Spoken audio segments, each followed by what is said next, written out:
നമസ്കാരം. ലൂസ് ടോക്കിലേക്ക് സ്വാഗതം. ലൂസ് ടോക്കിലേക്ക് ഒരിക്കൽ കൂടി സ്വാഗതം. ഒരുപാട് വാർത്തകളുള്ള ദിവസമാണ്. ഒരുപാട് വിഷയങ്ങളുണ്ട്. ഇടതുമുന്നണിയിലാണ് ഭയങ്കര പ്രശ്നങ്ങൾ നടക്കുന്നു. സാധാരണഗതിയിൽ തെരഞ്ഞെടുപ്പ് എടുക്കുമ്പോൾ UDF കൂട്ടയടിയും മറ്റേ തൊഴുത്ത് കുത്തും എല്ലാം സംഭവിക്കാറ്. അതുപോലെ അവരല്പം പിറന്നോട്ടാണ് ഇക്കാര്യത്തിൽ. LDF ആണ് ഇക്കാര്യത്തിൽ മുന്നിൽ. അത് അതുപോലെ നഴ്സുമാരുടെ സമരം കൊടുമ്പിരി കൊള്ളുകയാണ്. വലിയ ഒരു പ്രശ്നമായിട്ട് അത് തീർച്ചയായും നമ്മളെ ഏറ്റെടുത്ത സമരം, നമ്മൾ കൊണ്ടുവന്ന സമരം. പിന്നെ ഒരു വിഷയം നമ്മൾ ലൂസ് ടോക്ക് ഉറപ്പായിട്ടും ചർച്ച ചെയ്യേണ്ട വിഷയമാണ്. നമ്മുടെ വിഴിഞ്ഞത്തുകാരനും നമ്മുടെ മലയാളികളുടെ എല്ലാം പ്രതീക്ഷയായ സഞ്ജു സാംസന്റെ നേട്ടം. ഞങ്ങൾ തിരുവനന്തപുരത്തുകാരുടെ പ്രത്യേക അഭിമാനം, പ്രാദേശികവാദം പറയുകയല്ല എങ്കിൽ മൂന്ന് വിഷയങ്ങളാണ് ഇന്ന് ലൂസ് ടോക്കിൽ നമ്മൾ ചർച്ച ചെയ്യാൻ ആഗ്രഹിക്കുന്നത്. ആദ്യമായിട്ട് ഇപ്പോൾ നമ്മൾ പറയേണ്ട ഒരു വിഷയം മന്ത്രി ഗണേഷ് കുമാറിനെതിരെ വന്നിരിക്കുന്ന ആരോപണമാണ്. അതിന്റെ ഭാര്യ ബിന്ദു മേനോൻ അവരാണ് ആരോപണം ഉന്നയിച്ചിരിക്കുന്നത്. നേരത്തെ തന്നെ ഈ ആരോപണം നിഷേധിച്ചുകൊണ്ട് ഗണേഷ് കുമാർ രംഗത്തെത്തിയിരുന്നു. അതിന് പിന്നാലെയാണ് ഏഷ്യാനെറ്റ് നൽകിയ അഭിമുഖത്തിൽ ബിന്ദു മേനോൻ താൻ വാടകത്തെ വീട്ടിലെത്തിയപ്പോൾ കാണാൻ പാടാത്ത കാഴ്ച കണ്ടുവെന്നും താൻ ഫോട്ടോ എടുത്തെന്നും മന്ത്രിയുടെ പ്രസ് സ്റ്റാഫ് തന്നെ മൊബൈൽ പിടിച്ചു വാങ്ങാൻ ശ്രമിച്ചു എന്നൊക്കെ അവർ ആരോപണം ഉന്നയിച്ചിട്ടുണ്ട്. ഏതാണ്ട് രാഹുൽ മാങ്കൂട്ടത്തിന്റെ കേസ് പോലെ തന്നെയാണ് ഇത്. വലിയ രസം എന്താണെന്ന് ചോദിച്ചാൽ, ആദ്യം രാഹുൽ മാങ്കൂട്ടം ഹൂ കേഴ്സ് എന്ന് പറയുന്നു. അതെ, തൊട്ട് പുറകെ ഇങ്ങനെ എയ്ത് വിട്ട അമ്പ് പോലെ ഒന്നിന് പുറകെ ഒന്നായിട്ട് 3 പീഡന കേസ് വരുന്നു. ഉള്ളി അകത്തു പോകുന്നു. അതേ അവസാനമാണ് ഇവിടെ ഗണേഷ് കുമാർ ഭാര്യയെ കുറ്റപ്പെടുത്തി സംസാരിക്കുന്നു. തൊട്ട് പുറകെ അവര് രംഗത്ത് വരുന്നു. അതോടുകൂടി ഗണേശൻ പ്രതിരോധത്തിലാകുന്നു. അദ്ദേഹം തന്റെ പ്രണയത്തെ കുറിച്ചാണ് അദ്ദേഹം പിന്നെ പറയുന്നത്. മനുഷ്യനെ പ്രണയിക്കാനുള്ള അവകാശം ഇല്ല എന്നാണ് അദ്ദേഹം ചോദിക്കുന്നത്. സ്വാഭാവികമാണ്. പ്രണയത്തിന് പ്രായമൊന്നും ഒരു ബാധകമല്ല, ആർക്കെപ്പോണെങ്കിലും പ്രണയിക്കാം. പക്ഷെ പുള്ളി ഈ കാസനോവ കളിക്കുമ്പോൾ അദ്ദേഹം മന്ത്രിയാണെന്നുള്ള കാര്യം മറന്നുപോകും. അവിടെയാണ് പ്രശ്നം. മാത്രമല്ല സ്വന്തം ഭാര്യ തന്നെയാണ് ഈ ആരോപണം ഉന്നയിച്ച് രംഗത്തെത്തിയെന്നുള്ളത് വലിയ തോതിൽ അദ്ദേഹത്തെ രാഷ്ട്രീയമായി ബാധിക്കും. ആദ്യ ഭാര്യ യാമിനി തങ്കച്ചി ഇതേ ആരോപണം ഉന്നയിച്ചത്. ഇതിലൊക്കെ ഉപരി ഗണേഷ് ഒരു നല്ല മന്ത്രിയാണ്, ഒരു സംശയമില്ല. വളരെ നല്ല ഒരു മന്ത്രിയാണ്, നല്ല ഒരു പൊളിറ്റീഷ്യനുമാണ്. KSRTC മുഖച്ഛായ മാറ്റി, അത് സത്യമാണ് കേട്ടോ. ഞാൻ KSRTC യാത്ര ചെയ്യുന്ന ഒരാളാണ്, എനിക്കറിയാം. ഇപ്പൊ ഞാനും ഈ വന്നു പോകുന്നതുകൊണ്ട് എനിക്കും അറിയാം. എല്ലാം KSRTC എന്ന് പറഞ്ഞാൽ വളരെ ഹൈടെക് ആയി മാറി. KSRTC ലാഭത്തിലേക്ക് കൊണ്ടുവന്നു. KSRTCയുടെ പുതിയ ഇപ്പം എയർ ഹോസ്റ്റസ്മാരെ വെച്ചിട്ടുള്ള പുതിയ സ്പെഷ്യൽ ബസ്സുകൾ വരാൻ പോകുന്നു. അങ്ങനെ എല്ലാം ഉണ്ട്. ജീവനക്കാർക്ക് ശമ്പളം കൊടുത്തല്ലോ, അതൊരു വലിയ വ്യക്തിജീവിതം, അദ്ദേഹത്തിന്റെ വ്യക്തിജീവിതം എന്നും വിവാദങ്ങളുടെ കൂടെയാണ്. നമുക്ക് ഇന്റർവ്യൂ തന്നതാണ് നമ്മുടെ ചീഫ് എഡിറ്റർ. അദ്ദേഹത്തിന്റെ പോഡ്കാസ്റ്റ് നമ്മൾ അദ്ദേഹത്തിന്റെ വ്യക്തിജീവിതത്തിന് നമ്മൾ കൈ കടത്തുന്നില്ല. പക്ഷേ രാഹുൽ മാങ്കൂട്ടത്തിന്റെ കാര്യം നമ്മൾ സ്വീകരിച്ചൊരു നിലപാടുണ്ട്. ഒരു പൊതുരംഗത്ത് നിൽക്കുന്ന ആളുകൾ ഇങ്ങനെ പൊതുപ്രവർത്തകൻ എപ്പോഴും ഇത്തരം കാര്യങ്ങളിൽ നിന്ന് വിട്ടു നിൽക്കണം എന്നുള്ളതാണ് മാതൃകകളാണല്ലോ അവര്. അതെ, ഇതിപ്പം ആദ്യ ഭാര്യ യാമിനി തങ്കച്ചി എന്താണോ പറഞ്ഞത് അതിന്റെ തന്നെ കാർബൺ കോപ്പി പോലെയാണ് ഇപ്പൊ വന്നിരിക്കുന്നത്. അത് അവരെ അപമാനിക്കുന്ന തരത്തിലേക്ക് കാര്യങ്ങൾ പോയി. ഏഷ്യാനെറ്റിലെ ഉന്നത പോസ്റ്റിലുണ്ടായിരുന്ന ഒരു ജീവനക്കാരിയാണ് ഈ ബിന്ദുമേനോൻ. ശ്രീലേഖയുടെ ഭർത്താവിന്റെ സഹോദരിയാണ്. അപ്പോ കൊട്ടാരക്കര നടന്ന സംഭവം ഇപ്പൊ നമ്മളെല്ലാം TV ചാനലുകളിൽ കണ്ടു കാണും. സംഭവം നടന്നപ്പോൾ തന്നെ അവർ ശ്രീലേഖ ആദ്യം വിളിച്ചു എന്നാണ്. അവര് വല്ലാതെ ഇൻസെക്യൂർ ആയ ഒരു അവസ്ഥയിൽ സുരക്ഷിതമല്ലെന്ന് തോന്നിയപ്പോൾ അവർ തന്നെ വിളിച്ചു. ഈ വാളകത്തെ കുടുംബ വീട്ടിൽ നടക്കുന്നു. അത് വിവരം അറിഞ്ഞ് ടാക്സി പിടിച്ചാണ് ഇവരവിടെ ചെല്ലുന്ന സമയത്ത് അന്യ സ്ത്രീയെയും ഭർത്താവിനെയും കൂടി കാണാൻ പറ്റാത്ത സാഹചര്യത്തിൽ കണ്ടതിന്റെ പിന്നാലെ അവര് കുറെ ചിത്രങ്ങൾ എടുത്തു. അപ്പോൾ ഇവരെ ഗണേഷിന്റെ കിങ്കരന്മാർ തടയാനും ഉപദ്രവിക്കാനും ശ്രമിച്ചു. അവര് ശ്രീലേഖയെ വിളിക്കുന്നു. ശ്രീലേഖ 112 അത് പിങ്ക് പോലീസിന്റെ നമ്പറല്ലേ? 112 അല്ല, സെൻട്രലൈസ്ഡ് കേരള പോലീസിന്റെ ഹെൽപ്പ് ലൈൻ നമ്പറാണ്. അല്ല, കോമൺ ഹെൽപ്പ് ലൈൻ നമ്പറാണ്. അതിൽ വിളിച്ചാൽ നമ്മൾ വിവരം പറയുന്നതിന് തൊട്ട് പിന്നാലെ വിത്തിൻ 5 മിനിറ്റ്സ് ഉടൻ ആക്ഷൻ ഉണ്ടാകുന്നുണ്ട്. പക്ഷെ പോലീസ് വന്നിട്ട് മന്ത്രിയല്ലേ, സല്യൂട്ട് അടിക്കാതെ മാർഗമില്ലല്ലോ. അപ്പൊ പോലീസ് വരുന്നു, സല്യൂട്ട് അടിക്കുന്നു, പോലീസ് മടങ്ങി പോകുന്നു. പക്ഷെ ഇവിടെ നമ്മൾ ചർച്ച ചെയ്യേണ്ട ഒരു കാര്യമുണ്ട്. ഒരു കപ്പും കൈ പിടിച്ച് up to the moon and back മുഖ്യമന്ത്രി ഈ കാര്യത്തിൽ എന്ത് നിലപാട് സ്വീകരിക്കും എന്നുള്ളതാണ് എല്ലാവരും ഉറ്റുനോക്കുന്നത്. കാരണം രാഹുൽ മാങ്കൂട്ടത്തിനോട് എന്തൊക്കെ അവർ ചെയ്തോ അതെല്ലാം ഈ ഇലക്ഷൻ എടുത്ത സമയത്ത് തിരിച്ചടിക്കുന്നു. മാങ്കൂട്ടം പോസ്റ്റ് ഇട്ടിട്ടുണ്ടല്ലോ. തീർച്ചയായും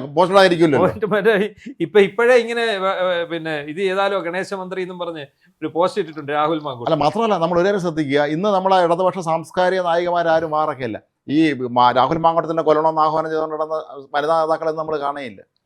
അന്നത്തെ ആ കപ്പ് തല്ലി പൊട്ടിച്ച് കളഞ്ഞോന്ന് അറിയത്തില്ല. ഇടത്തെ കൈ കൊണ്ട് മുഖ്യമന്ത്രി പിടിച്ച up to moon and back cup കയ്യിലുണ്ടോ എന്നുള്ളത് അറിയില്ല. കാരണം എതിർത്ത ആ ഭാര്യയെ, ഗണേഷിന്റെ ലീഗലായിട്ടുള്ള ഭാര്യയാണ്, അദ്ദേഹം ഒരു മന്ത്രിയാണ്. ഈ മന്ത്രി അവർക്ക് ഭ്രാന്താണെന്ന് വരുത്തി തീർക്കാൻ ശ്രമിച്ചു എന്നാണ് അവർ ഏഷ്യാനെറ്റ് നൽകിയ അഭിമുഖത്തിൽ പറഞ്ഞിരിക്കുന്നത്. മാത്രമല്ല അവരതിന്റെ കാര്യങ്ങളും പറഞ്ഞു. ഇതേ കണ്ടീഷനിലാണ് യാമിനി തങ്കച്ചിയും ഉമ്മൻചാണ്ടി മന്ത്രിസഭയിൽ അദ്ദേഹം മന്ത്രിയായ സമയത്ത് അന്ന് അവർ ആരോപണം ഉന്നയിക്കുന്നത് രാജിവെക്കുന്നത്. ഇപ്പോൾ ഇനി ഇവിടെ സംഭവിക്കാൻ പോകുന്നത് 2 കാര്യങ്ങളാണ് നമ്മൾ ഇതിനകത്ത് ചിന്തിക്കേണ്ടത്. ഒന്ന്, ഗണേഷിന്റെ പാർട്ടി LDF ഉണ്ടാവുമോ മത്സരിക്കാൻ? തെരഞ്ഞെടുപ്പിൽ മത്സരിക്കാൻ LDF ഉണ്ടാവുമോ? ഉണ്ടെങ്കിൽ രാഹുൽ മാങ്കൂട്ടവും മത്സരിക്കണം. അതാണ് വേണ്ടത്. ഗണേഷ് മന്ത്രിസ്ഥാനത്തും മത്സരിക്കാനും ഉണ്ടെങ്കിൽ ധൈര്യമായിട്ട് കോൺഗ്രസിന് രാഹുൽ മാങ്കൂട്ടത്തെ മത്സരിക്കാം. അതിന് സൈദ്ധാന്തിക വിശദീകരണം ഗോവിന്ദ മാഷ് ആദ്യം പറയണം. അപ്പൊ പ്രതിക്രിയാവാദികളും വിഘടനവാദികളും നമ്മളെല്ലാം അന്തർധാരയെ കുറിച്ചുള്ള ചില വിശദീകരണം വന്നു കഴിഞ്ഞാൽ മത്സരിക്കാൻ കുഴപ്പമില്ല, ആകാം. ഗണേഷ് ഇപ്പൊ പറയുന്നു അദ്ദേഹത്തിന് 60 വയസ്സ് അടുത്ത് പ്രായം ഉണ്ടാവും. മനുഷ്യന് പ്രണയം എന്ന് പറയുന്നത് എല്ലാ പ്രായത്തിലും പ്രണയം ഉണ്ടാകാം. 80-കാർക്കും ഉണ്ടാകും, 90-കാർക്കും ഉണ്ടാകും, എല്ലാവർക്കും പ്രണയം. നമ്മുടെ പഴയ സാഹിത്യകാരന്മാരൊക്കെ വിവാഹം കഴിച്ചിട്ടുള്ളത് പോലും എത്രയോ വ്യത്യാസമുള്ള ആൾക്കാരാണ്. അവർ 1ാം വിവാഹവും 2ാം വിവാഹവും ഒക്കെ കഴിച്ചിട്ടുള്ളത്. അന്നത്തെ കാലത്തൊന്നും ഇതൊന്നും ഒരു വിഷയമല്ല. സാഹിത്യകാരന്മാരെ ജനം ആരാധിക്കുന്നു, ആദരിക്കുന്നു. അവരുടെ വിഭാഗത്തെ അന്ന് നമ്മൾ ആരും ആരെയും പേരെടുത്ത് നമ്മൾ പറയുന്നത് ഒരുപാട് ഉദാഹരണങ്ങളുണ്ട്. പക്ഷെ അതൊന്നും നമ്മൾ അവരുടെ പേരൊന്നും എടുത്ത് പറയുന്നില്ല. പക്ഷെ ആ സമയത്ത് അതിനെയെല്ലാം നമ്മുടെ ആരാധകരായിട്ടുള്ള വായനക്കാര് ഇത് വളരെ നിസ്സാരമായിട്ട് തള്ളിക്കളഞ്ഞു. അവരുടെ സ്വാതന്ത്ര്യം, അവരുടെ വ്യക്തി സ്വാതന്ത്ര്യം. പക്ഷേ മന്ത്രി എന്ന് പറയുമ്പോൾ ജനപ്രതിനിധിയാണ്. അതെപ്പോഴും നമ്മൾ അത് ഓർക്കണം. നമ്മുടെ ജനങ്ങളുടെ പ്രതിനിധിയാണ്. അപ്പൊ അപ്പോഴും അവർ മാതൃകയാവണം. ഒന്നാമത്തെ തവണയല്ല, ഇതിപ്പോ 2ാമത്തെ തവണയാണ് ഈ വിഷയം വന്നിരിക്കുന്നത്. പിന്നെ മന്ത്രിമന്ദിരത്തിൽ ഗണേഷിന് അടിയേറ്റത് ഒരു വിഷയം അന്നുണ്ട്. അത് PC ജോർജാണ് ഈ വാർത്ത പുറത്ത് കൊണ്ടുവരുന്നത്. മംഗളം പത്രമാണ് ഈ വാർത്ത ബ്രേക്ക് ചെയ്യുന്നത്. അതിപ്പോഴും ഞാൻ ഓർക്കുന്നുണ്ട്. അതിനകത്ത് ഗണേഷിന്റെ മുഖത്തിന് അടി കൊണ്ട അതായത് ഞാൻ തല്ലിയത് ഞാനാണെന്നും പറഞ്ഞ് ബിജു രാധാകൃഷ്ണൻ രംഗത്ത് വന്നിരുന്നു. പക്ഷെ അങ്ങനെ ബിജു രാധാകൃഷ്ണൻ ഒന്നും അല്ല, വേറെ ആരോ തല്ലിയതെന്നാണ് പറയുന്നത്. എന്തായാലും ശരി, ഇപ്പൊ നമ്മുടെ രാഷ്ട്രീയ രംഗം, കേരള സമൂഹം ഉറ്റുനോക്കുന്നത് ഗണേശ മന്ത്രിയെ പിണറായി വിജയൻ എന്ത് ചെയ്യും? CPM കേരള കോൺഗ്രസ് BA ഈ മുന്നണിയിൽ നിർത്തുമോ എന്നുള്ള കാര്യം മത്സരിക്കുമോ? എന്താണെങ്കിലും വലിയ ഒരു കുരുക്കിലാണ് LDF ചാടിയിരിക്കുന്നത്. കാരണം അതിനകത്തൊന്ന് തലയുരാൻ വളരെയധികം ബുദ്ധിമുട്ടും. തീർച്ചയായും. കാരണം ഇതില് മുഖ്യമന്ത്രി എപ്പോഴും പറയുന്നത് നമ്മുടെ സ്ത്രീ സംരക്ഷകരാണെന്നാണ് അവകാശം. അങ്ങനെങ്കിൽ മാത്രമല്ല, അത് വെറും സ്ത്രീയല്ല, അദ്ദേഹത്തിന്റെ ഭാര്യയാണ്. പിന്നെ പരാതിക്കാര് പോലും ഇല്ലാതിരുന്ന ആൾക്കാരെ കണ്ടെത്തി അങ്ങോട്ട് ക്രൈംബ്രാഞ്ച് സംഘത്തെ നിയോഗിച്ച് അവരുടെ കയ്യിൽ നിന്ന് പരാതി എഴുതി വാങ്ങിയാണ് രാഹുൽ മാങ്കൂട്ടത്തെ ജയിലിലടച്ചത്. പിന്നീട് തലയും വാലും ഇല്ലാത്ത പരാതിക്ക് വരെ നിസാരമായിട്ട് FIR ഇട്ട് അപ്പോൾ തന്നെ അയാളെ കൊണ്ട് ജയിലിലടച്ചു. അയാൾക്ക് ചീമുട്ടേറിയാനുള്ള അവസരം കൊടുത്തു. അതെല്ലാം കൊടുത്ത ഒരു സർക്കാരാണ്. മാത്രമല്ല അതിന്റെ കൂടാണ് കപ്പും പിടിച്ച് up to moon and back സ്ത്രീ സംരക്ഷകർ, പീഡിപ്പിക്കപ്പെട്ട നടിക്ക് വേണ്ടി സ്ത്രീ സംരക്ഷണം നടത്തിയ ആൾ ഈ മന്ത്രിയുടെ ഭാര്യ എന്ന് പറയുന്ന കേരളത്തിലെ ഇപ്പോൾ സത്യത്തിൽ മാനസിക പീഡനം നേരിടുന്ന ആ സ്ത്രീക്കൊപ്പം സർക്കാർ നിൽക്കുമോ? ഞാനിപ്പോ നമ്മുടെ ഈ റെക്കോർഡിങ്ങിന് ഇറങ്ങുന്നതിന് മുമ്പ് ഞാൻ ഫേസ്ബുക്ക് എടുത്ത് ഓടിച്ചു നോക്കി. സാംസ്കാരിക നായികമാർ സ്ഥിരം കടന്ന് നിലവിളിക്കുന്ന ആളുകളുണ്ടല്ലോ, ആരും ഒന്നും വേണ്ടിയിട്ടില്ല. ഇവിടെ ഇന്ത്യയിൽ മാത്രമല്ല, വിദേശത്തുള്ള സാംസ്കാരിക നായികമാരുണ്ട്. അവരൊക്കെ ദുബായിലും ഗൾഫിലും ഒക്കെ എല്ലാം ഉണ്ട്. ഇവർക്ക് ആർക്കും ചതുരവടിവിൽ എഴുതണ്ട. അതെ, ചതുരവടിവിൽ എഴുതണ്ട, കണ്ണുനീർ തൂവണ്ട. ഈ എഴുതുന്ന നായികമാരെല്ലാം അവരുടെ ചിത്രങ്ങൾ ഇട്ടിട്ടാണ് ഈ എഴുതുന്നത്. അവരതിനെ അങ്ങനെയാണ് പിന്തുണ പ്രഖ്യാപിക്കുന്നത്. അപ്പൊ അങ്ങനെയുള്ള ഈ നായികമാരും ഇവിടുത്തെ സാംസ്കാരിക നായകന്മാരും സർവോപരി സ്ത്രീജന സംരക്ഷകൻ എന്നറിയപ്പെടുന്ന പിണറായി വിജയൻ, അവിടാണ് നമുക്ക് അറിയേണ്ടത്. പിണറായി വിജയൻ എന്ത് നിലപാട് ഈ ബിന്ദു മേനോൻ എന്ന് പറയുന്ന ഈ ഗണേഷിന്റെ ഭാര്യയുടെ പരാതിയുടെ അടിസ്ഥാനത്തിൽ സ്വീകരിക്കും എന്നുള്ളതാണ് രാഷ്ട്രീയ കേരളം ഉറ്റുനോക്കുന്നത്. പിന്നെ അതിലൊക്കെ രസം, ആ മന്ത്രിമന്ദിരത്തിൽ നടന്ന, വാളകത്തെ കുടുംബ വീട്ടിൽ നടന്ന വളരെ മോശമായിട്ടുള്ള ആ സീൻസ് ഇങ്ങനെ വിവരിക്കുകയായിരുന്നു ആ ലേഡി. അവരത് കൃത്യമായിട്ട് പറയുന്നു. ഈ ഉദ്യോഗസ്ഥരുടെയൊക്കെ ഒരു ഗതികേട് നോക്കണം. ഈ മന്ത്രിക്ക് വേണ്ടി അവര് വെളിയിൽ കാവൽ നിൽക്കുമ്പോഴുള്ള അവരുടെ ഒരു ഗതികേട് കൂടി നമ്മൾ നോക്കണം. എന്താണെങ്കിലും ഈ ഒരു വിഷയത്തില് LDF മൊത്തത്തിൽ കുഴപ്പത്തിലാണ്. ഇന്നലെ CPI സീറ്റ് പ്രഖ്യാപിച്ചപ്പോൾ മുതൽ LDF വിഷയമുണ്ട്. നമുക്ക് അടുത്ത് ചർച്ച ചെയ്യേണ്ട വിഷയം CPI പേയ്മെന്റ് സീറ്റ് വിവാദം. നാട്ടികയിലാണ് അല്ലെ? നാട്ടികയിൽ, തൃശ്ശൂരിലെ നാട്ടികയിൽ ഗീതാഗോപിയെ വീണ്ടും മത്സരിപ്പിക്കുന്ന ഗീതാഗോപിയുടെ ഒരു മകളുടെ ആഡംബരം നടത്തുന്നത് സ്വർണം. അതെ, വലിയ വിവാദം. സംവരണ മണ്ഡലമാണ്, നാട്ടിക സംവരണ മണ്ഡലമാണ്. CC മുകുന്ദൻ എന്ന നിലവിലെ MLA, അദ്ദേഹം ഓർമ്മയുണ്ട്, കുറച്ചാൾ മുമ്പ് അദ്ദേഹത്തിന് അതിന്റെ വീട് ചോർച്ചയുണ്ടെന്നൊക്കെ അദ്ദേഹം പറഞ്ഞിരുന്നു. അതേപോലെ അദ്ദേഹത്തിന്റെ ആരോഗ്യ പ്രശ്നങ്ങൾ, മുല്ലക്കരയുടെ ഒരു ടൈപ്പ് ഒരു അതെ അതെ, ഒരു പാവ മനുഷ്യൻ, അങ്ങനെ വളരെ ജനകീയനായ ഒരാളാണെന്നാണ് ഞാൻ തൃശ്ശൂർ നമ്മളെ സുഹൃത്തുക്കൾ പത്രക്കാരെ തിരക്കി പറഞ്ഞത്. പാവ മനുഷ്യനാണെങ്കിൽ. അപ്പൊ ഈ CPM മാത്രമല്ല CPI-യിലും പേയ്മെന്റ് സീറ്റ് വരുന്നു. അതാണ് ഇപ്പം പ്രശ്നമായിരിക്കുന്നത്. അപ്പൊ എന്തായാലും അദ്ദേഹം പറയുന്നത് CC മോഹൻ പറഞ്ഞാൽ ഞാൻ മത്സരിക്കുമെന്നാണ്. മത്സരിക്കും മാത്രമല്ല അദ്ദേഹം പറഞ്ഞ ചില പ്രധാനപ്പെട്ട കാര്യങ്ങളുണ്ട്. പിന്തുണയ്ക്കാൻ കോൺഗ്രസ് തയ്യാറെടുക്കും. അതെ അതെ, BJP ഉണ്ടെന്ന് എല്ലാവരും ഉണ്ട്. ഈ മുകുന്ദേട്ട സുമിത്ര വിളിക്കുന്ന സിനിമ പറയാം, മുകുന്ദേട്ടാന്ന് വിളിച്ചിട്ട് എല്ലാവരും കൂടെ പുറകെ BJP. കാരണം അദ്ദേഹത്തിന് ഒരു ഈ പറയുന്ന G. സുധാകരന്റെ ജനകീയ അടിത്തറയെ അവര് മാനിക്കുമല്ലോ. അതെ. അപ്പൊ ഈ നാട്ടികയിൽ ഇപ്പൊ സംഭവിച്ചിരിക്കുന്നത്, നേരത്തെ ഈ ഗീതാ ഗോപിക്കെതിരെ കുറെ ആരോപണങ്ങളൊക്കെ ഉയർന്നിരുന്നതാണ്. ഈ മകളുടെ വിവാഹം അടക്കം പലവിധ CC മോഹൻ ഇപ്പൊ പറയുന്നത്, ഗീതാ ഗോപി വിചാരിച്ചാൽ എത്ര രൂപ ആണെങ്കിലും പിരിച്ചു കൊടുക്കാൻ പറ്റും, എനിക്ക് 1 രൂപ പോലും പാർട്ടിക്ക് പിരിച്ചു കൊടുക്കാൻ കഴിയില്ല. അതാണ്. അപ്പൊ അതൊരു ഒരു ടൈം അതോ ഒറ്റ ടൈം കഴിഞ്ഞ തവണ ഗീതാ ഗോപിക്കെതിരെ ആരോപണം വരുന്നപ്പോ അവരെ മാറ്റിയിട്ട് നിർത്തിയതാണ് CC മോഹൻ. അതെ. അപ്പൊ അവിടെ അതൊരു വിഷയമായി മാറാൻ സാധ്യത. മാത്രമല്ല, എപ്പോഴും തത്വാധിഷ്ഠിത രാഷ്ട്രീയത്തിൽ പ്രവർത്തിക്കുന്നതെന്ന് അവകാശപ്പെടുന്ന CPI-ലാണ് ഇപ്പൊ ഇത്തരത്തിലുള്ള സകലവിധ പ്രശ്നങ്ങൾ ഉണ്ടാകുന്നു എന്നുള്ളതാണ് ഏറ്റവും രസകരമായ കാര്യം. അത് കാനം വന്നതിന് ശേഷമാണ് അല്ലേ? കാനം സംസ്ഥാന സെക്രട്ടറി ആയതിനു ശേഷമാണെന്ന് തോന്നുന്നു. അപ്പൊ അത് ഒരു NSS കരയോഗം എന്ന് പറയുക വിശേഷിപ്പിക്കുന്ന ഒരു അവസ്ഥ ഉണ്ടായത്. കാനത്തിന്റെ മന്ത്രിമാരെയൊക്കെ ചൂണ്ടിക്കാണിച്ചു. കാനം വന്നതിന് ശേഷം ടോപ്പിലിരിക്കുന്ന ആൾക്കാരെ എല്ലാവരും നായർ സമുദായത്തിൽപ്പെട്ടവരാണെന്നും അതൊരു NSS കരയോഗമാണെന്നും ഒക്കെ ഉള്ള ഒരു ആരോപണം അന്ന് ഉയരുകയുണ്ടായി. എന്തായെങ്കിലും ഈ പറയുന്ന നാട്ടികയിലെ വിഷയം പോലെ തന്നെ കയ്പമംഗലത്തു നിന്ന് ടൈസനെ മാറ്റി. ടൈസൺ മാസ്റ്റർ നേരെ VD സതീശന് നേരെ മത്സരിക്കാൻ പോകുന്നതാണ് പറഞ്ഞത്, വടക്കം പറവൂര്. അപ്പം നിലവിലെ 2 തവണ അവിടെ സിറ്റിംഗ് MLA ആയിരുന്നു ഈ ടൈസൺ എന്ന് പറഞ്ഞാൽ. അദ്ദേഹത്തിന് എനിക്കൊന്ന് VD സതീശനെ ധൈര്യപൂർവ്വം നേരിടാൻ വേണ്ടി കൊണ്ടുപോകുന്നതാണെന്ന് തോന്നുന്നു. അതിനിടയ്ക്ക് ഈ വേറെ വലിയ നവാഗതയായ ഒരു സ്ഥാനാർത്ഥിക്കെതിരെ വലിയൊരു ആരോപണം അടൂരുണ്ടാവുന്നു. നിങ്ങളുടെ നാട്ടിലെ അടൂര് ഞാനൊക്കെ വിചാരിച്ചിരുന്നത് ചിറ്റയം ഗോപകുമാർ വീണ്ടും സ്ഥാനാർത്ഥിയാകുമെന്ന്. കാരണം അദ്ദേഹം ജനകീയനാണ്. അദ്ദേഹം ആയെങ്കിൽ മാത്രമേ ആ മണ്ഡലം അവിടെ നിലനിർത്താൻ പറ്റൂ. നിലവിലത്തെ ഒരു കണ്ടീഷനിൽ ഞാൻ പറയണം. പക്ഷേ എന്താണ് കാര്യം എന്ന് വെച്ചാൽ UDF-ന് നല്ല സ്ഥാനാർത്ഥിയെ കിട്ടാനില്ല. അവിടെ പിന്നെ ചിറ്റയം 3 ടൈമാണ്, 2 ടൈമാണ് കഴിഞ്ഞത്. ചിറ്റയം 3 ടൈം കഴിഞ്ഞു. 3 ടൈം കൊണ്ട് അദ്ദേഹം ജനകീയനായി കഴിഞ്ഞു. അപ്പം അദ്ദേഹം കഴിഞ്ഞ ദിവസം ഞങ്ങളിങ്ങനെ സ്വകാര്യ സംഭാഷണത്തിൽ അദ്ദേഹം പറഞ്ഞു, സ്വകാര്യ സംഭാഷണത്തിൽ പ്രസ് ക്ലബ് ഞങ്ങൾ മീറ്റ് ദ പ്രസ് നടത്തിയപ്പോൾ പുള്ളി പറഞ്ഞു, ഞാൻ കൊല്ലത്തുനിന്ന് മത്സരിക്കാൻ വരുമ്പോൾ എല്ലാവരും എന്നെ വരത്തനെന്നാണ് വിളിച്ചത്. 2011 കൊല്ലം ജില്ല. അപ്പം പന്തള സുധാകരന് എതിരാണ് നിസാര വോട്ടുകൾക്ക് ഇദ്ദേഹം ജയിക്കുന്നത്.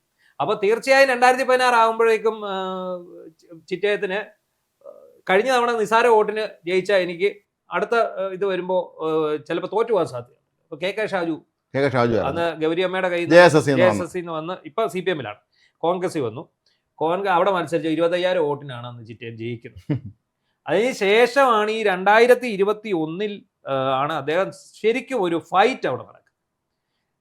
വേറൊരു കാര്യം കൂടെ ശ്രദ്ധിച്ചാൽ അറിയാം, മണ്ഡലത്തിന്റെ വോട്ടിംഗ് പാറ്റേൺ പാർലമെന്റിന്റെ വെച്ച് നോക്കിയാൽ BJP-ക്ക് A ക്ലാസ് മണ്ഡലമാണ്. അടൂര് BJP-യുടെ A ക്ലാസ് മണ്ഡലമാണ്. സുരേന്ദ്രൻ മത്സരിക്കുമ്പോൾ 1ാം സ്ഥാനത്ത് സുരേന്ദ്രനായിരുന്നു അടൂര് ആ മണ്ഡലത്തിൽ 2019 പാർലമെന്റിലേക്ക്. അന്ന് 2ാം സ്ഥാനത്ത് ആന്റോ ആന്റണി, 3ാം സ്ഥാനത്ത് വീണ ജോർജ്. ഇവർ 3 പേരുമാണ് മത്സരിച്ചത്. അപ്പൊ ഈ അടൂർ മണ്ഡലം ഓർക്കണം, തിരുവഞ്ചൂർ രാധാകൃഷ്ണൻ കുത്തകയാക്കി കൈവച്ചിരുന്ന കോൺഗ്രസിന്റെ മണ്ഡലമാണ്. 3 ടേമാണ് അദ്ദേഹം. ഇത് സംവരണ മണ്ഡലം ആയപ്പോഴാണ് അദ്ദേഹം തിരിച്ചു കോട്ടയത്തിന് പോകുന്നത്. അപ്പൊ തിരുവഞ്ചൂർ രാധാകൃഷ്ണൻ ഈ പറഞ്ഞ പോലെ ദൂരെ നിന്ന് വന്ന ആളാണ്, കോട്ടയത്തു നിന്ന് വന്ന ആളാണ്. അദ്ദേഹം ഇവിടെ വന്ന് ജയിക്കുന്നു. പല ആൾക്കാരും പുള്ളിക്കെതിരെ പലരും പറഞ്ഞിരുന്നു അടൂർ പ്രകാശ് ഉണ്ടായിരുന്നിട്ട് അടൂർ പ്രകാശ് സീറ്റ് കൊടുക്കാതെ അവിടെ നിന്ന് അതിന്റെ പേര് അടൂർ പ്രകാശ് പാര വെച്ചു എന്ന് പറയുന്നവരും അങ്ങനെയാണ് അദ്ദേഹത്തിന് കോന്നി കൊടുത്തത്. പക്ഷെ അത് സാമുദായിക സമവാക്യം നോക്കുമ്പോൾ കോന്നി ഈഴവർ കൂടുതലുള്ളതുകൊണ്ടാണ്. അപ്പൊ അങ്ങനെ ഈ 2021 MG കണ്ണൻ യൂത്ത് കോൺഗ്രസിന്റെ നല്ല നേതാവ്, എന്റെ ഏറ്റവും അടുത്ത ഒരു ഒരുപാട് മർദ്ദനായിട്ടുള്ള ആളല്ലേ, ഒരുപാട് എനിക്കൊരു അനിയനെ പോലെയുള്ള ഒരാളാണ് ഈ കണ്ണന്റെ കഴിഞ്ഞ തെരഞ്ഞെടുപ്പിനൊക്കെ നമ്മളൊക്കെ ഒരുപാട് പുള്ളിയെ സഹായിച്ചിട്ടുള്ളത്. അപ്പോ അന്ന് ഈ കണ്ണൻ ഇതിനിടയ്ക്ക് തലയ്ക്ക് അടിയുണ്ട് സമരത്തിന്, ലാത്തി ചാർജില് അദ്ദേഹത്തിന്റെ തലയോട്ടിക്ക് ചെറിയ പൊട്ടലുണ്ട്. അത് തിരിച്ചറിഞ്ഞു അദ്ദേഹം, അത് അറിഞ്ഞില്ല. അത് പിന്നീട് അദ്ദേഹം അത് ഗുരുതരമായിട്ട് പാരലൈസായി അത് നിപ്പി മരിക്കായിരുന്നു. നമ്മളെയൊക്കെ ഞെട്ടിച്ച ഒരു മരണമായിരുന്നു. എന്തിന് ചിറ്റയം ഗോപകുമാർ പോലും പറയും MG കണ്ണൻ ഉണ്ടായിരുന്നെങ്കിൽ ഞാൻ വീണ്ടും മത്സരിച്ചാൽ ചിലപ്പോൾ ജയിക്കുന്ന കാര്യം ബുദ്ധിമുട്ടായിരുന്നു. അത് ഇപ്പോഴും അദ്ദേഹം പറയുന്നുണ്ട്. എന്നാൽ അതിന് പകരം ഒരു സ്ഥാനാർത്ഥിയെ കൊണ്ടുവരാൻ പറ്റിയിട്ടില്ല. അപ്പൊ MG കണ്ണന്റെ ഭാര്യയുടെ പേര് സജിത എന്നാണ്, സജിത കണ്ണൻ. സജിത മത്സരിക്കാനുള്ളത്. ഇപ്പൊ ഇവിടുത്തെ രസം എന്താണെന്ന് വെച്ചാൽ പ്രിജി എന്ന് പറയുന്ന കൊല്ലത്തെ ജില്ലാ പഞ്ചായത്ത് മെമ്പറായിരുന്നു 2025 ജില്ലാ പഞ്ചായത്ത് മെമ്പർ AISF ഒരു നേതാവുണ്ട്. പ്രിജി ശശിധരൻ എന്നാണ് അവരുടെ പേര്. അവർ ഈ കഴിഞ്ഞ തവണ ഇപ്പം കരീപ്ര പഞ്ചായത്തിൽ മറ്റോ മത്സരിച്ച് തോറ്റുപോയി. നേരത്തെ ജില്ലാ പഞ്ചായത്ത് അംഗമാണ്. അപ്പൊ ഈ പ്രിജി ശശിധരൻ അടൂർ സ്ഥാനാർത്ഥിയായിട്ട് പ്രഖ്യാപിക്കും. പക്ഷെ അടൂരിൽ പ്രിജി ശശിധരനായിട്ടല്ല അവർ വരുന്നത്, പ്രിജി കണ്ണൻ എന്നും പറഞ്ഞു. അപ്പോൾ അത് ഇന്നലെ രാത്രി തന്നെ കോൺഗ്രസിന്റെ സൈബർ ഹാൻഡിലുകൾ ഇത് ചൂണ്ടിക്കാണിച്ചു. എങ്ങനെയാണ് ശശിധരൻ കണ്ണനായത്? കണ്ണൻ എന്ന് പറയുന്ന അവരുടെ ഭർത്താവിന്റെ പേരാണ്, യു കണ്ണൻ. ശശിധരൻ എന്നുള്ള പേരിലാണ് അവര് 2022 അവർ വിവാഹം കഴിക്കുന്നതെന്ന് പറയുന്നു. ഇതിനകത്ത് കണ്ടത് അങ്ങനെയാണ് സോഷ്യൽ മീഡിയ. 2020 അവർ പ്രജി ശശിധരൻ എന്ന് പറഞ്ഞ് മത്സരിച്ചാണ് ജയിക്കുന്നത് ജില്ലാ പഞ്ചായത്തിൽ. ഇപ്പൊ കഴിഞ്ഞ തവണ ഇപ്പം പഞ്ചായത്തോട് ഈ തൊട്ട് കഴിഞ്ഞ തെരഞ്ഞെടുപ്പിൽ അവർ പ്രജി ശശിധരൻ എന്ന് പറഞ്ഞാണ് മത്സരിച്ചത്. പക്ഷെ അവർ അടൂരി വന്നപ്പോൾ പ്രജി കണ്ണനായി. എന്താണ് അതിന്റെ ഗുട്ടൻസ്? അപ്പം അതിന് ശ്രീനാദേവി കുഞ്ഞമ്മ, കോൺഗ്രസിന്റെ ഇപ്പോഴത്തെ സൂപ്പർ സ്റ്റാർ, ശ്രീനാദേവി ഒരു ഫേസ്ബുക്ക് പോസ്റ്റ് ഇട്ടു. അത് കണ്ണന്റെ ഭാര്യയാണെന്ന് തോന്നിപ്പിക്കുന്ന രീതിയിൽ, അതായത് MG കണ്ണന്റെ ഭാര്യയാണെന്ന് തോന്നിപ്പിക്കുന്ന രീതിയിൽ ആ വോട്ടുകൾ മറിക്കാൻ വേണ്ടിയുള്ള CPIയുടെ ഒരു തന്ത്രമാണ്. മുൻ CPI കാരിയാണ് ശ്രീനാദേവി. പണ്ടൊരു സിനിമയിൽ മറ്റേ ബോബൻ കുഞ്ചാക്ക ബോബൻ മറ്റേ ആലൊക്കെ വേറിട്ടുണ്ട് എന്ന് പറഞ്ഞ പോലെ. അപ്പൊ ശ്രീനാദേവിക്ക് ഇപ്പം CPI കാരെ കാണുമ്പോൾ നല്ല ചതുർത്തിയാണ്. ശ്രീനാദേവി എവിടൊക്കെ അവസരം കിട്ടും അവിടെ CPI കാർക്ക് ഇട്ട് തോണ്ടും. അങ്ങനെ തോണ്ടിയിട്ടാണ് പറഞ്ഞിരിക്കുന്നത്. പ്രിജി ശശിധരൻ എന്തിനാണ് പ്രിജി കണ്ണനായത്? MG കണ്ണന്റെ ഭാര്യയാണെന്ന് തോന്നുന്ന രീതിയിൽ വോട്ട് പിടിക്കാൻ വേണ്ടിയാണെന്നാണ് പറഞ്ഞാണ് ഇവർ വരുന്നത്. പക്ഷെ അതിനെ ശക്തമായിട്ട് എതിർത്തുകൊണ്ട് വലിയ തോതിലുള്ള സൈബർ പോരാട്ടം CPI കാർ നടത്തുന്നുണ്ട്. എന്താണെങ്കിലും പ്രിജി കണ്ണൻ എതിരാളി ആരാണെന്നതനുസരിച്ചിരിക്കും അവിടെ ആര് ജയിക്കും എന്നുള്ള കാര്യം. ഇപ്പൊ രമ്യ ഹരിദാസിന്റെ പേരാണ് പറയുന്നത്. രമ്യ ഹരിദാസ് ഒന്നും അവിടെ വന്നാൽ നിലത്ത് തൊടാൻ പറ്റത്തില്ല. കാരണം രമ്യ ഹരിദാസിനൊന്നും അവിടെ വേരുകളില്ല. ഇപ്പൊ തെരഞ്ഞെടുപ്പിൽ മത്സരിക്കാനായിട്ട് മാത്രം ഒരാൾ വന്ന് ഇറങ്ങുമ്പോഴുള്ള ഒരു ബുദ്ധിമുട്ട് അതിനകത്ത്. ഭാര്യ തന്നെ സ്ഥാനാർത്ഥിയാക്കാന്നുള്ള കോൺഗ്രസ്സുകാർക്ക് അത് അങ്ങനെ ഒരു അത് പിന്നെ പോരായെങ്കിൽ അവിടെ പഴയ നഗരസഭാ ചെയർമാൻ ബാബു ദിവാകരന് പറ്റിപ്പോയതൊരു പ്രശ്നം. കണ്ണനുള്ളത് കാരണം, അദ്ദേഹത്തിന് സീറ്റിൽ ക്ലെയിം ഉള്ളത് കാരണം ബാബു ദിവാകരന് ഇതിലേക്ക് ശ്രദ്ധ കൊടുക്കുക. അദ്ദേഹം കലാപ്രവർത്തനങ്ങളും സാംസ്കാരിക പ്രവർത്തനങ്ങളൊക്കെ മാറി. ഇപ്പോഴും അദ്ദേഹത്തിന്റെ പേര് മുന്നോട്ട് വയ്ക്കുന്നതിന് ഒരു ശക്തി വരും. കാരണം അദ്ദേഹം പോലും അതിനകത്ത് ഒരു ആഗ്രഹം പ്രകടിപ്പിക്കുന്നതായിട്ട് നമുക്ക് തോന്നുന്നില്ല. കാരണം കോൺഗ്രസ്സുകാരുടെ ഇടയിലാണെങ്കിലും ബാബു ദിവാകരന്റെ പേര് അങ്ങനെ പറഞ്ഞ് വരുന്നില്ല. ബാബു ദിവാകരൻ നല്ല കാൻഡിഡേറ്റ് ആണ്, പക്ഷെ അങ്ങനെ ഒരു പേര് അവിടെ വരുന്നില്ല. ഏതെങ്കിലും പത്തനംതിട്ട ജില്ലയിൽ തന്നെ നല്ല യുവ നേതാക്കളുണ്ട്, എത്രയോ പേരുണ്ട്, നല്ല യുവ വനിതാ നേതാക്കളുണ്ട്. ഇപ്പൊ ഒരു വനിതയെ അവർ നിർത്തുമ്പോൾ ഇവർക്ക് മത്സരിപ്പിക്കാൻ കോൺഗ്രസിൽ തന്നെ ഈ സംവരണ മണ്ഡലമാണ്. അപ്പോൾ മത്സരിപ്പിക്കാനുള്ള വനിതാ നേതാക്കളുണ്ട്, മത്സരിപ്പിക്കാവുന്നതേ ഉള്ളൂ. പക്ഷേ കോൺഗ്രസ് എന്താണ്, ആരെയാണ് അവിടെ മനസ്സിൽ തീരുമാനിച്ചിരിക്കുന്നതെന്ന് അറിയില്ല. അവിടെ പഴയ ജില്ലാ പഞ്ചായത്ത് അംഗം അജോമോൻ എന്നൊക്കെ പറഞ്ഞ് നല്ല കക്ഷികളുണ്ട്, മത്സരിക്കാൻ തയ്യാറായിട്ട്.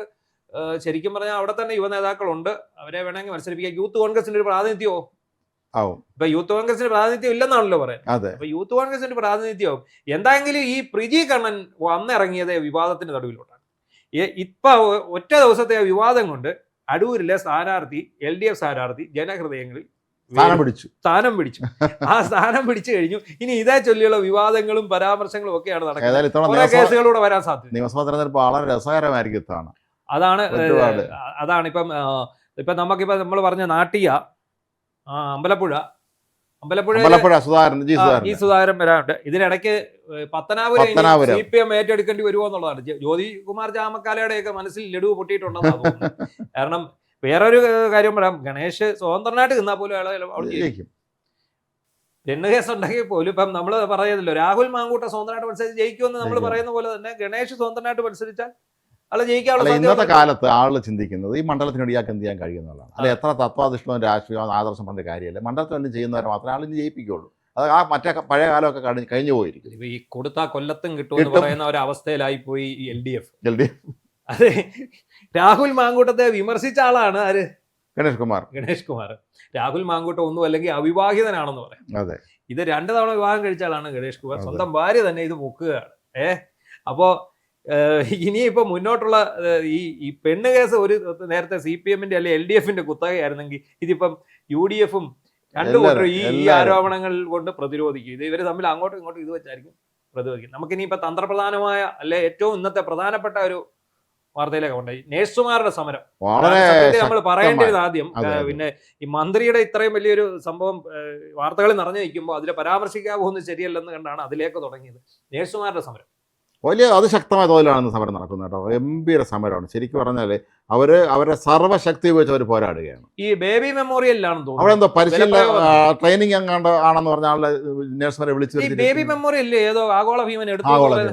അതെ മൾട്ടിനാഷണൽ അമേരിക്കൻ കമ്പനി ഏറ്റെടുത്തു എന്നാ പറയുന്നത്. അപ്പം ബേബി മെമ്മോറിയലിലാണ് ഇന്ന് ഏറ്റവും രൂക്ഷമായ സമരം നടന്നിരിക്കുന്നത്. അതുപോലെ എല്ലാ ജില്ലകളിലും എറണാകുളത്തെ പല വൻകിട ആശുപത്രികളിലും ഒക്കെ സമരം നടന്നു നമ്മുടെ റിപ്പോർട്ടുകൾ കാണുന്നുണ്ട് പലയിടത്തും.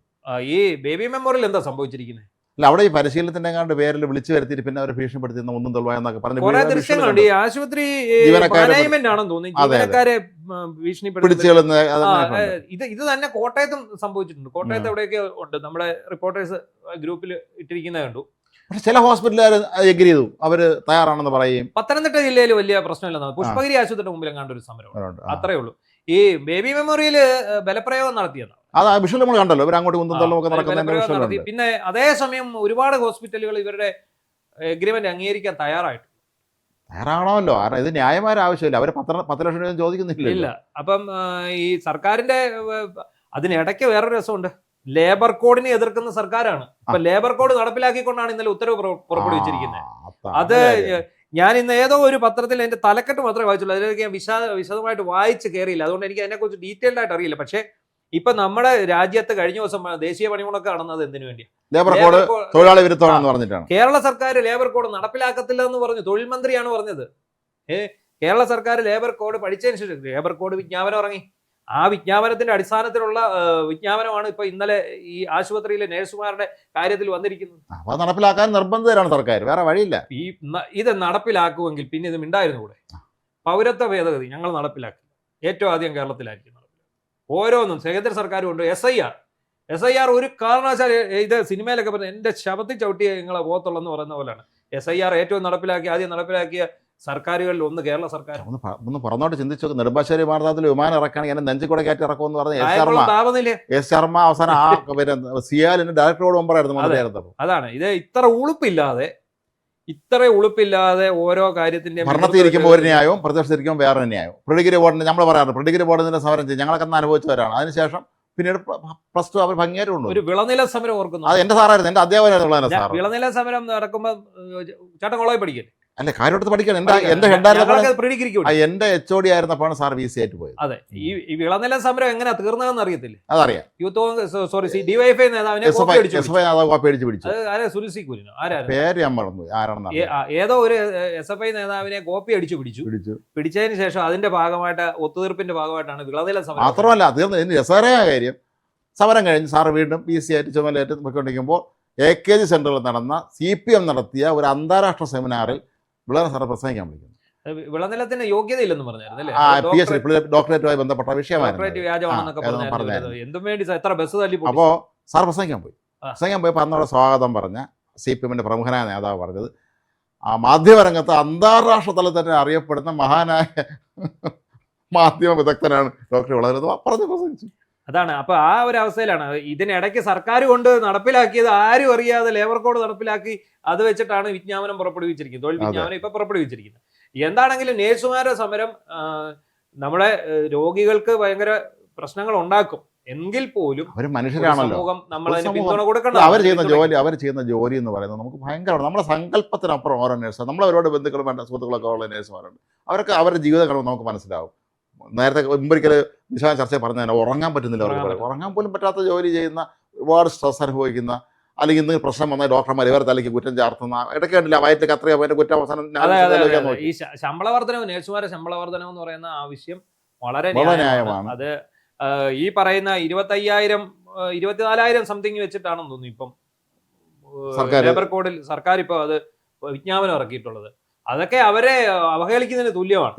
ഈ പറയുന്ന ബെഡിന്റെ അനുസരിച്ച് കാറ്റഗറൈസേഷൻ വരും, ക്ലാസിഫൈ ചെയ്തിട്ട് അതനുസരിച്ചാണ് ചെയ്യേണ്ടത്. ഇപ്പൊ ഈ ബേബി മെമ്മോറിയൽ പോലെയുള്ള അന്താരാഷ്ട്ര കുത്തക മുതലാളിമാർ നടത്തുന്ന ആശുപത്രിക്കകത്ത് ആ ആശുപത്രികൾ ശമ്പളം കൊടുക്കാതെ ഇവരെ പണി ചെയ്യിപ്പിക്കാൻ ശ്രമിക്കുകയും ആ തൊഴിലാളി നടത്തുന്ന സമരത്തെ അടിച്ചമർത്താൻ ശ്രമിക്കുകയും ചെയ്യുന്നത് വളരെ കഷ്ടമെന്നല്ല. ആഗോള തൊഴിലാളികളുടെ വക്താക്കളാണ് ഇവിടെ ഭരിക്കുന്നത്. അവർക്ക് ആ മുതലാളികളെ നേരിടാം, കുത്തക മുതലാളി അവിടെ പോയി നേരിടാം, കേരളത്തിലെ പോലീസിനും സർക്കാരിനും CPM നേതാക്കൾക്കും എല്ലാം. ഇല്ല, ഇവർ ഈ കുത്തക മുതലാളിമാരെ എല്ലാം കുറ്റം പറയും. ബാറുകൾ എത്രണ്ണം തുറന്നു കൊടുത്തു. ഇപ്പൊ കഴിഞ്ഞ ഇടയ്ക്ക് എന്താ സംഭവിച്ചേ? ഈ ബാറുകളുടെ സമയം നീട്ടിക്കൊടുത്തു. ഇതൊന്നും വെറുതെയാണെന്ന് ആരെങ്കിലും കരുതുന്നുണ്ടോ? അല്ല, തെരഞ്ഞെടുപ്പ് ഫണ്ട് സ്വരൂപിക്കാനുള്ള ലക്ഷ്യത്തോടു കൂടി തന്നെയാണ് അത് തുറന്നു കൊടുത്തത്. ഈ പ്രവാസി മുതലാളിമാരെയും ഈ ആഗോള ഭീമന്മാരെ എതിർക്കാൻ പോയാൽ ഇവരെല്ലാവരും മക്കള് ജോലി നഷ്ടപ്പെട്ട് വീട്ടിൽ വന്നിരിക്കും. അതുകൊണ്ട് പിന്നെ ക്വാറികൾ ഇത്രയും നാളും അടച്ചിട്ടിരുന്ന ക്വാറികൾ എല്ലാം തുറന്നു. കാരണം എന്താ? ഇതിന്റെ ആദ്യത്തെ വിളവെടുപ്പ് ഇവർക്ക് കൊടുക്കണം, അത്രേ ഉള്ളൂ, ഫണ്ടിലോട്ട് കൊടുക്കണം. അതാണ് ഇതിന്റെ എല്ലാം കാരണം. കാരണം തെരഞ്ഞെടുപ്പ് നേരിടണമെങ്കിൽ ഫണ്ട് വേണം. കാരണം എല്ലാ സ്ഥാനാർത്ഥികൾക്കും PR ഉണ്ട്, PR വർക്ക് കൂടുതൽ ഓരോ സ്ഥാനാർത്ഥിക്കും. അതാണ് നമ്മളെ അതിശയപ്പെടുന്നത്. കോൺഗ്രസ്സുകാർക്കാണ് ഇതില്ലാത്തത്. CPM-നും BJP-ക്കും സെപ്പറേറ്റ് PR ഉണ്ട്. PR ഓരോ സ്ഥാനാർത്ഥിക്കും CPM സ്ഥാനാർത്ഥി വ്യക്തിപരമായ നിലയിൽ ലക്ഷങ്ങൾ ഓഫർ ചെയ്ത് PR ടീമിനെ കൂടെ കൊണ്ട് നടക്കുന്നുണ്ട്. ആ PR ഈ വരുന്ന വാർത്തകളും ഈ സോഷ്യൽ മീഡിയ ഇടപെടലുകളും എല്ലാം ഈ PR-ന്റെ ഭാഗമാണ്. അതാണ് നടന്നുകൊണ്ടിരിക്കുന്നത്. അപ്പം അത്രയും അവർക്ക് വേണ്ട, സർക്കാരിന് വേണ്ട രീതിയിൽ അല്ലെങ്കിൽ ഇടതുപക്ഷ പാർട്ടികൾക്ക് തെരഞ്ഞെടുപ്പ് നടത്താൻ വേണ്ട രീതിയിൽ ഫണ്ട് നൽകിയിട്ടുണ്ടാവാം ആശുപത്രി ഉടമകൾ. അപ്പോൾ അതുകൊണ്ട് അവരെ സഹായിക്കണം. അതായത് നമ്മൾ സമയം അവസാനിക്കാറാവുന്നു. നമുക്ക് ഒരു കാര്യം കൂടെ പറയാതിരിക്കാൻ കഴിയുകയില്ല. നമ്മുടെ അഭിമാനം സഞ്ജു വി സാംസൺ 30 ദിവസം ആയി സഞ്ജു വി സാംസന്റെ ഒരു കയറ്റിറക്കങ്ങൾ നമ്മൾ കണ്ടു. അതായത് ഇന്ത്യയുടെ ഈ വേൾഡ് കപ്പ് തുടങ്ങുന്നതിന് മുമ്പ് ഒരു പര്യടനം, ന്യൂസിലൻഡ് പര്യടനം ഇവിടെയുണ്ട്. ഈ ന്യൂസിലൻഡ് പര്യടനത്തിൽ ഇന്ത്യൻ ടീമിലേക്ക് തിരഞ്ഞെടുക്കപ്പെട്ട, വേൾഡ് കപ്പിൽ തിരഞ്ഞെടുക്കപ്പെട്ട ആൾക്കാർ മാത്രമാണ് ആ ടീമിൽ കളിച്ചത്. അതിലെ സ്ഥിരം ഓപ്പണറായിട്ട് കളിച്ച ആളാണ് സഞ്ജു വി സാംസൺ. അദ്ദേഹത്തിന് ഒരൊറ്റ ബിഗ് സ്കോർ നേടാൻ പറ്റില്ല. 0, 1, 2, 12 ഒക്കെയാണ് നേടാൻ പറ്റിയത്. അപ്പോൾ അതോടുകൂടി ആ ഒരു സീരീസ് കഴിയുന്നതോടെ സഞ്ജുവിനെ കരിയർ തീർന്നു എല്ലാവരും എഴുതി തള്ളാൻ പറഞ്ഞു. കാരണം നേരത്തെ ലോകകപ്പ് ടീം പ്രഖ്യാപിച്ചുകൊണ്ട് മാത്രം അല്ല ഇവർ ടീമിൽ നിന്ന് എടുത്തു.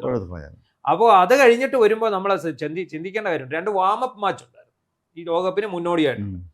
അതിൽ സഞ്ജുവിനെ ഇറക്കിയില്ല, ബാക്കി എല്ലാവരും ഇറങ്ങിക്കളിച്ചു. അത് കഴിഞ്ഞ് ഇന്ത്യയുടെ ആദ്യ കളികൾ, ഇന്ത്യയുടെ ഗ്രൂപ്പ് സ്റ്റേജിലുള്ള കളികളിൽ 3 കളി ഉണ്ടായിരുന്നതിൽ ഒരെണ്ണത്തിൽ കളിക്കാൻ അവസരം കിട്ടി. അതെന്താണെന്ന് ചോദിച്ചാൽ സ്ഥിര ഓപ്പണർ അഭിഷേക് ശർമ്മയ്ക്ക് പരിക്കേറ്റു, അതുകൊണ്ട് കിട്ടി. പിന്നീട് എന്താണ് സംഭവിച്ചതെന്ന് ചോദിച്ചാൽ തട്ടിമുട്ടിയാണ് ഇന്ത്യ സൂപ്പർ 8 എന്ന് പറഞ്ഞാൽ അടുത്ത റൗണ്ടിൽ വരുന്നത്. ഈ അടുത്ത റൗണ്ടിൽ സൂപ്പർ 8 വന്നു കഴിഞ്ഞപ്പോൾ ആദ്യത്തെ കളിയിൽ തന്നെ സൗത്ത് ആഫ്രിക്കയുടെ അടുത്ത് ഇന്ത്യ തോറ്റെന്ന് പറഞ്ഞാൽ വമ്പൻ തോൽവി. ഇന്നലെ ഫൈനൽ നടന്ന അതേ സ്റ്റേഡിയത്തിലാണ് തോൽക്കുന്നത്. ഇന്ത്യ ടോസ് കിട്ടിയിട്ട് സൗത്ത് ആഫ്രിക്ക ബാറ്റിങ്ങിന് വിടുകയാണ്. അവന്മാരെ അടിച്ചു കൂട്ടിയിട്ട് അവസാനം ഇന്ത്യക്ക് നിലം തൊടാൻ പറ്റാത്ത ഒരു അവസ്ഥയായി. അന്നേരമാണ് ശരിക്കും ഇന്ത്യൻ ടീം ഒരു നല്ല ടീമിനോട് കളിക്കുന്നത്. അതുവരെ ഈ ഗ്രൂപ്പ് സ്റ്റേജിലെല്ലാം ദുർബല ടീം, നമീബിയ, അമേരിക്ക, അങ്ങനെയുള്ള ടീമുകളായിരുന്നു. പക്ഷെ ഇവിടെ വന്ന് ഇവരോട് കളിച്ചു കഴിഞ്ഞപ്പോഴാണ് മനസ്സിലാകുന്നത് ഇന്ത്യയുടെ പ്രശ്നങ്ങൾ, ഇന്ത്യക്ക് എന്താണ് പ്രശ്നം. അപ്പോഴാണ് രവിശാസ്ത്രിയെ പോലെ ഉള്ള മുൻ ക്രിക്കറ്റ് താരം, അദ്ദേഹം ഇന്ത്യയുടെ പഴയ കോച്ച്, അദ്ദേഹം പറഞ്ഞു നമ്മുടെ ടോപ്പ് ഓർഡറിൽ മുഴുവൻ ലെഫ്റ്റ് ഹാൻഡേഴ്സ് ആണ്, സഞ്ജു വി സാംസനെ നിങ്ങൾ ഓപ്പൺ ചെയ്യും, അതോടുകൂടി ഇതിന് മാറ്റം വരും.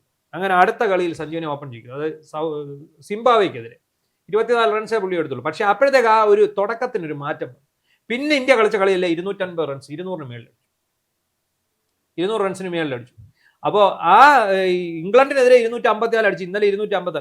ഇന്നലെ ഇന്ത്യയുടെ ബാറ്റിംഗ് കണ്ടപ്പോഴാണ്, ഇന്നലെ ആദ്യത്തെ കളിക്ക് സഞ്ജുവിന് ഒരു ആത്മവിശ്വാസം കിട്ടി.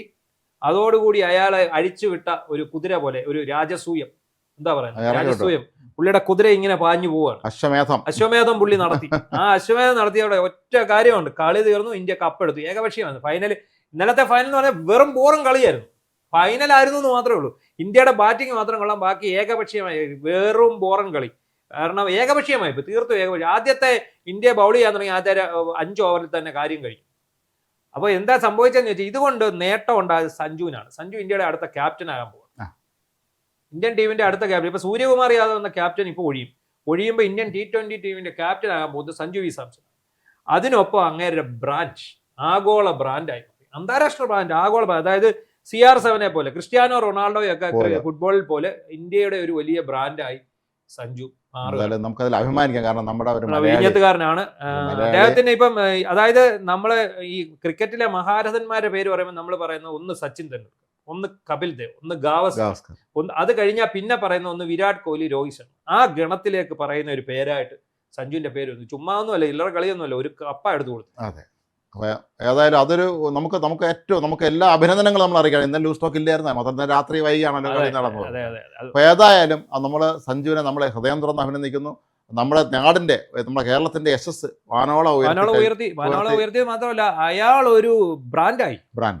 അതാണ് അതിന്റെ കാരണം എങ്ങനെ ഈ പണ്ട് ബ്രാൻഡ് ആകുന്നത് എങ്ങനെയാണെന്ന് അറിയാം. പണ്ട് ബ്രാൻഡ് ആകുന്നത് എങ്ങനെയാണെന്ന് വെച്ചാൽ ബൂസ്റ്റിന്റെ പരിസ്ഥിതി അഭിനയിക്കുന്ന ശ്രദ്ധിച്ചിട്ടുണ്ടോ? കപിൽ ഇരിക്കുന്ന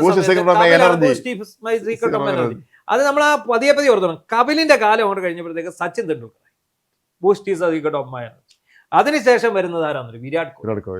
വിരാട് കോഹ്ലി കഴിഞ്ഞിട്ട് ഇനി ഇപ്പോൾ ഈ പരസ്യത്തിലൊക്കെ, ഈ ബൂസ്റ്റ് ഒക്കെ പോലുള്ള പരസ്യത്തിൽ, അന്താരാഷ്ട്ര പരസ്യത്തിൽ, ആഗോള കുത്തകകളുടെ പരസ്യത്തിലൊക്കെ ഇനി ഇപ്പോൾ സഞ്ജു ആയിരിക്കും വരാൻ പോകുന്നത്. സഞ്ജു ഓൾറെഡി ഭയങ്കര ഏറ്റവും കൂടുതൽ ഫാൻ ബേസ് ഉള്ള ഇന്ത്യൻ കളിക്കാരൻ സഞ്ജുവാണ്. ഇന്ത്യ ഒരു ടീമിൽ കളിച്ചില്ലെങ്കിലും വേണ്ട, അയാളെ ഗ്രൗണ്ടിൽ എവിടെയെങ്കിലും കണ്ടുമതി ആൾക്കാർ കൂടും. പിന്നെ അയാളുടെ പെരുമാറ്റം വളരെ സൗമ്യനായ പുള്ളിയുടെ ഏറ്റവും അടുത്ത കൂട്ടുകാരൻ ബേസിൽ ജോസഫ് ഇന്നലെ കളി കാണാനുണ്ടായിരുന്നു. ബേസിൽ അവിടെ ഗാലറി നിന്നിട്ട് ഭയങ്കര പ്രോത്സാഹനമാണ് സഞ്ജുവിന്റെ ഏറ്റവും അടുത്ത സുഹൃത്താണ് പുള്ളി. അപ്പൊ എന്താണെങ്കിലും നമ്മുടെ ഈ 2020 വേൾഡ് കപ്പ് നേടി ഇന്ത്യൻ ടീമിനെ അഭിനന്ദിക്കുന്നു. അതിനൊപ്പം നമ്മുടെ നാട്ടിൽ നിന്നൊരു താരോദയം, കേരളം ഫുട്ബോളിലായിരുന്നു ഇന്ത്യയിൽ അറിയപ്പെട്ടുകൊണ്ടിരുന്നത്. പിന്നെ CV പാപ്പച്ചൻ, KT ചാക്കോ, പിന്നെ VP സത്യൻ, അങ്ങനെ എത്രയോ പേര്, വിജയൻ, അങ്ങനെ ഷറഫ് അലി, അങ്ങനെ ഈ ഒരു കാലത്ത് ഇന്ത്യയുടെ ഫുട്ബോൾ ഭൂപടത്തിൽ കേരളം മാത്രം സ്ഥാനം ഉണ്ടായിരുന്ന സമയമാണ്. അപ്പോൾ ഇന്ത്യയിൽ നിന്ന്, കേരളത്തിൽ നിന്ന് ഒരു ക്രിക്കറ്റ് പ്ലെയറെ ഇന്ത്യൻ ടീമിൽ കാണുക എന്നുള്ളത് നമ്മുടെ ഒരു വലിയ ആഗ്രഹമാണ്. ശ്രീശാന്തും ഒക്കെ വന്നിട്ടുണ്ടെങ്കിൽ പോലും അല്ല, അബികുരുവിള, സുനിൽ വാത്സൻ എന്ന് പറഞ്ഞ ഇപ്പൊ ഇന്നലെ കമന്ററിയിൽ രവിശാസ്ത്രി ഈ കാര്യം പറഞ്ഞു. ഇപ്പോഴവരൊക്കെ അറിയുന്നത് ഒരു മലയാളി ഇന്ത്യൻ ടീമിലുള്ളപ്പോൾ മാത്രമേ ഇന്ത്യക്ക് വേൾഡ് കപ്പ് നേടാൻ സാധിച്ചിട്ടുള്ളൂ. അല്ല, ഈ 1983 വേൾഡ് കപ്പ് നടക്കുമ്പോൾ ആ 11-ൽ സുനിൽ വത്സൻ എന്ന് പറഞ്ഞ മലയാളിയുണ്ട്. അത് പകുതി മലയാളിയാണെന്നാണ് പറഞ്ഞത്, പക്ഷേ അയാൾ ഫുൾ മലയാളി തന്നെയാണ്. അത് കഴിഞ്ഞിട്ട് 2007-ലാണ് ഇന്ത്യ ഒരു വേൾഡ് കപ്പ് എടുത്തത്, T20 വേൾഡ് കപ്പ് ആദ്യത്തെ. അതിൽ ശ്രീശാന്ത് ഉണ്ട്. ശ്രീശാന്താണ് ആ വേൾഡ് കപ്പിന്റെ ഫൈനലിൽ അവസാനം മിസ്ബാഉൽ ഹക്ക് എന്ന് പറഞ്ഞ പാകിസ്ഥാൻ നായന്റെ ക്യാച്ച് എടുക്കുന്നതോടെയാണ് ഇന്ത്യ ജയിക്കുന്നത്. അത് കഴിഞ്ഞ് 2011-ലെ ഏകദിന വേൾഡ് കപ്പ്, ആ ഏകദിന വേൾഡ് കപ്പിൽ ശ്രീശാന്ത് ടീമിലുണ്ട്. അത് വലിയ രസമാണ്. ശ്രീശാന്ത് ആദ്യത്തെ ഒരു കളിയാണ് കളിച്ച് കഴിഞ്ഞപ്പോൾ ശരിക്കടി കിട്ടി, ബൗൾ ചെയ്തു. അതുകൊണ്ട് ശ്രീശാന്തിനെ അങ്ങ് മാറ്റിക്കഴിഞ്ഞ് അവസാനം നോക്കുമ്പോൾ പ്രവീൺ കുമാർ എന്ന് പറയുന്ന ഇന്ത്യയുടെ സ്റ്റാർ ബൗളർക്ക് പരിക്കേറ്റു. അങ്ങനെ ഫൈനൽ കളിക്കുന്ന ശ്രീശാന്ത് ആ ട്രോഫി എടുക്കും. അതിനുശേഷം കഴിഞ്ഞ വർഷം 2024-ലാണ് ഇന്ത്യ T20-ൽ വീണ്ടും ഒരു ട്രോഫി എടുക്കുന്നത്. ആ ട്രോഫി എടുക്കുമ്പോൾ ആ ടീമിൽ സഞ്ജു സാംസൺ ഉണ്ട്, കരക്കിരിക്കുകയാണ്. ഇപ്പൊ അദ്ദേഹം കളിച്ച് ആ ട്രോഫി മേടിച്ച് കൈ. അതാണ് മലയാളിക്ക് അഭിമാനിക്കാവുന്ന, ഇന്ത്യക്ക് അഭിമാനിക്കാവുന്ന, ലോകമെമ്പാടുമുള്ള ക്രിക്കറ്റ് പ്രേമികൾ, മലയാളികളായിട്ടുള്ള ഇന്ത്യക്കാരായിട്ടുള്ള ക്രിക്കറ്റ് പ്രേമികൾക്ക് ആഹ്ലാദിക്കാവുന്ന ഒരു നേട്ടമാണ്. അപ്പോൾ സഞ്ജുവിന് എല്ലാവിധ ആശംസകളും നേർന്നുകൊണ്ട് അവസാനിപ്പിക്കുന്നു. നമസ്കാരം.